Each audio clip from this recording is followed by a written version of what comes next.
करणार आहोत. Fixed plate is perpendicular to jet. आता हा जेट आहे, जेटमधून फ्लूइड आपण सप्लाय करावं.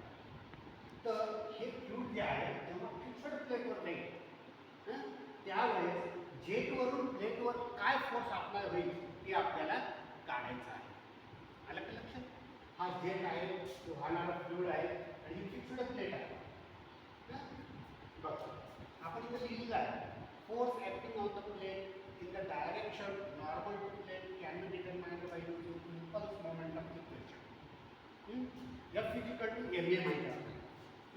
मास into change in the momentum acceleration. आपण चेंज इन मोमेंटम कसं काढतो? dv by T, change in velocity divided by time. आलं का?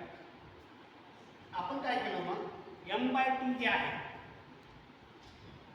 हे टी इकडे घेतलं, m by T into change in velocity.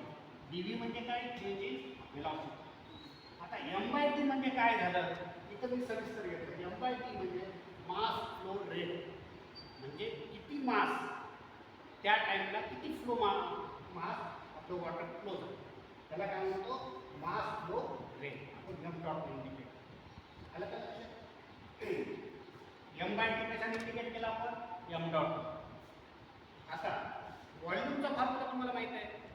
Length गुणिले ब्रेथ गुणिले हाईट, लांबी गुणिले रुंदी गुणिले उंची, व्हॉल्यूमचा फॉर्म्युला. बरोबर आहे?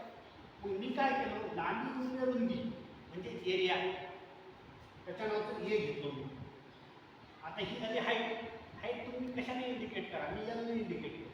परत ए इंटू एल म्हणजे व्हॉल्यूम इज इक्वल टू काय आलं? ए इंटू एल. आलं का लक्षात? आता डेन्सिटी म्हणजे आपल्याला सूत्र माहिती आहे, मास डिवायडेड बाय व्हॉल्यूम. डेन्सिटी म्हणजे काय? मास डिवायडेड बाय व्हॉल्यूम. जर व्हॉल्यूमला मी इकडं आणलो, व्हॉल्यूमला इकडं आणलो तर गुणिले होईल. म्हणजे मास बरोबर काय आलं? डेन्सिटी गुणिले व्हॉल्यूम. बरोबर आहे? पण व्हॉल्यूम बरोबर मी इथं काढलेलं आहे एरिया इंटू एल, तर मी तेच ठेवलं. डेन्सिटी गुणिले व्हॉल्यूमचं हे इथे ठेवलं, एरिया गुणिले एल इक्वल टू मास.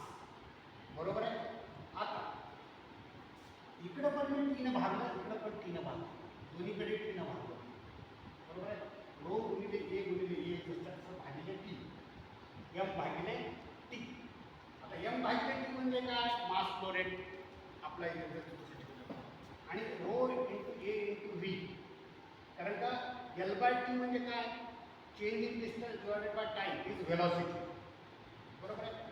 मी काय केलं? एम डेट डॉटची व्हॅल्यू जसंच्या तसं इथं ठेवली. एम डॉटची व्हॅल्यू एम बाय टी म्हणजे काय? M dot. एम डॉटची व्हॅल्यू म्हणजे rho A V.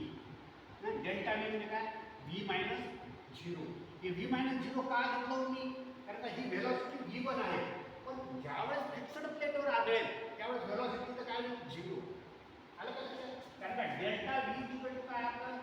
V one minus V two. पण व्ही टू इथं काय आहे? झिरो. त्याच्यामुळे मी हे काय घेतो? V one minus zero. V one च्या काय घेतो? फक्त व्ही कन्सिडर केलं. आलं का लक्षात? म्हणून rho A V into V म्हणजे काय आलं? Force is equal to rho A V square. म्हणजे अशा पद्धतीनं आपल्याला फर्स्ट इक्वेशन भेटलं. कंडिशन काय? जेव्हा प्लेट फिक्स्ड असेल त्यावेळेस आपल्याला फोर्स कसं काढायला?